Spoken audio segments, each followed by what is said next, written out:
Olá pessoal, como é que vocês estão? Quero desejar que a graça de Deus repouse sobre todos vocês, sobre os que me seguem e aqueles que eventualmente vão acessar esse vídeo no YouTube.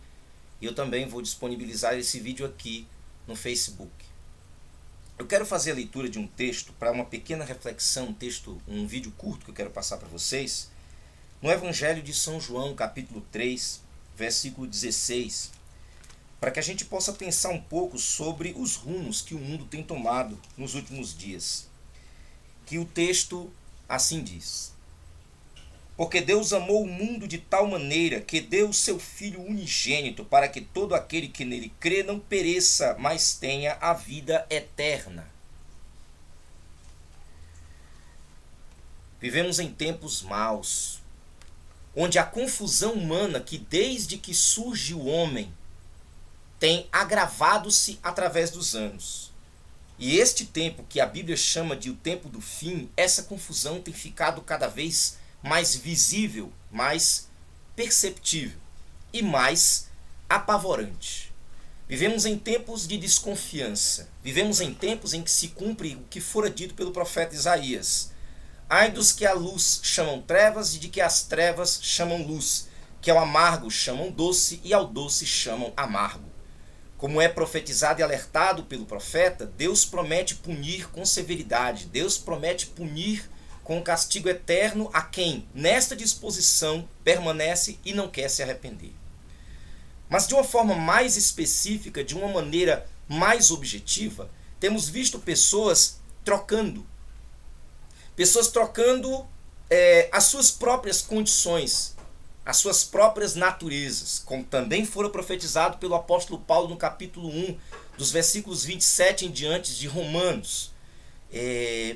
Chamaram a verdade de Deus, ou tornaram a verdade de Deus em mentira. Esses que tais coisas praticam são dignos de morte.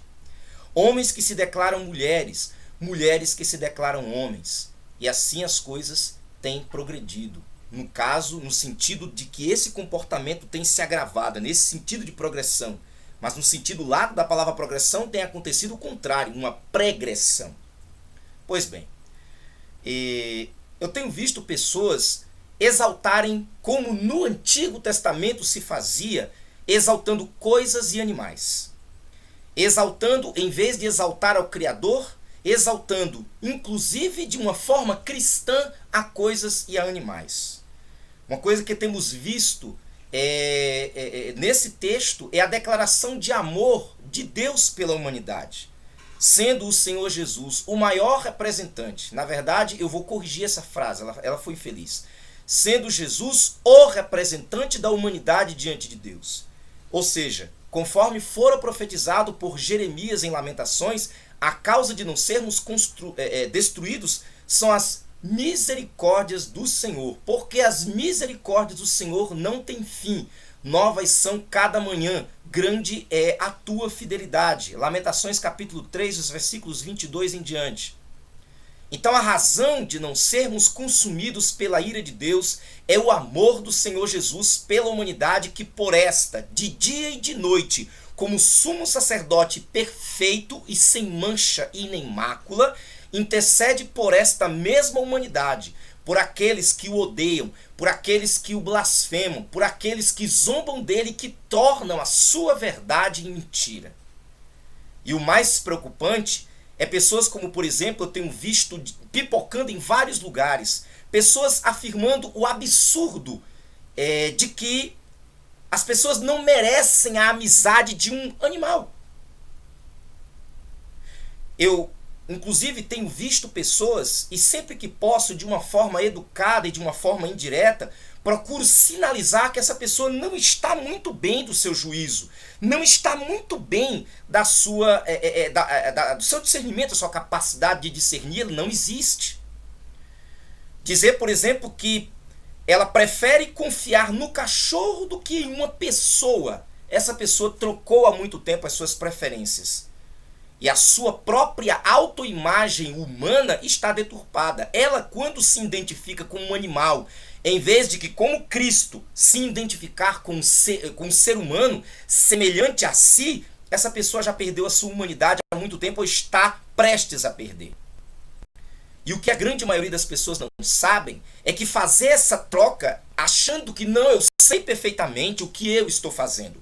Eu estou utilizando de uma palavra forte para tentar sacudir e alertar as pessoas da maldade que elas estão causando contra os animais. Existem mandamentos expressos do Senhor, tanto no Antigo Testamento como no Novo Testamento, que eles são reiterados, a respeito da mordomia humana para com os animais. Não somente para com um animal, inclusive para com animais peçonhentos. A lei ordena que nós não devemos matar. E esse significado, aliás, o significado dessa afirmação no hebraico é não assassinar. Porque quando eu mato um animal para comê-lo, quando eu arranco uma planta ou a fruta de uma determinada árvore para me alimentar, eu não estou matando no sentido de assassinar. As pessoas precisam voltar às Sagradas Escrituras. As pessoas precisam entender que tudo que existe ao nosso redor é para o nosso cuidado, não apenas uma parte. Eu gostaria de dar aqui alguns dados para poder reforçar o que eu estou dizendo. Na Alemanha existe já um projeto em largo tempo de tramitação e já em vias de aprovação pelo parlamento de descriminalizar a atividade do bestialismo, biblicamente falando, e da zoofilia, psicologicamente falando, para deixar de ser uma parafilia e se tornar um outro modo de amor. As pessoas estão confundindo tudo. Quando eu falo de confusão por parte da impiedade, isso não é de se admirar. Estou falando de pessoas que se dizem cristãs. De pessoas que preferem, abrem as suas bocas e dizem, eu fui tão decepcionado pelo ser humano que quando o meu cachorro rosna para alguém, eu prefiro ouvir o sábio conselho do meu animal.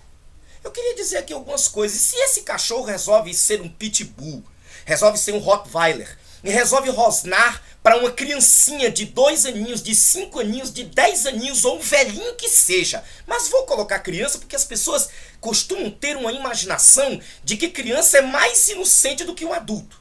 E resolvem partir para estraçalhar essa criança. O julgamento e o discernimento desse animal são dignos de aplauso e são dignos de atenção? Cuidado.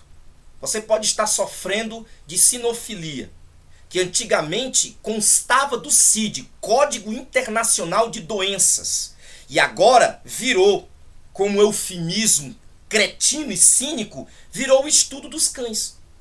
Estudar cão, como qualquer outra coisa, é uma atividade lícita e justa. O que eu não posso é esquecer a minha humanidade e esquecer que mesmo o ser humano sendo ruim, ele tem a escolha de se arrepender e se tornar um bom ser humano. Animal sempre será um animal. Alvo da minha misericórdia e da minha mordomia. As Sagradas Escrituras condenam quem faz qualquer tipo de maltrato e quem tortura qualquer tipo de animal, não apenas um cachorro. Se eu chego, por exemplo, numa floresta e vejo uma cascavel, uma jararaca, ou uma cobra mamba, ou um outro réptil altamente peçonhento e mato esse animal lá, eu estou cometendo o mesmo crime que se eu matasse um cachorro, fizesse um agravo a um gatinho. Sejamos sábios, meus irmãos. Sejamos sábios, meus amigos. Não vamos abraçar esse tipo de comportamento vomitado por esta confusão generalizada no mundo. Espero que isso contribua para o seu dia. Espero que isso leve você a refletir. Um abraço a todos. Curta esse vídeo, compartilhe com seus amigos, dê o seu like e se inscreva no canal. Muito obrigado, um abraço a todos.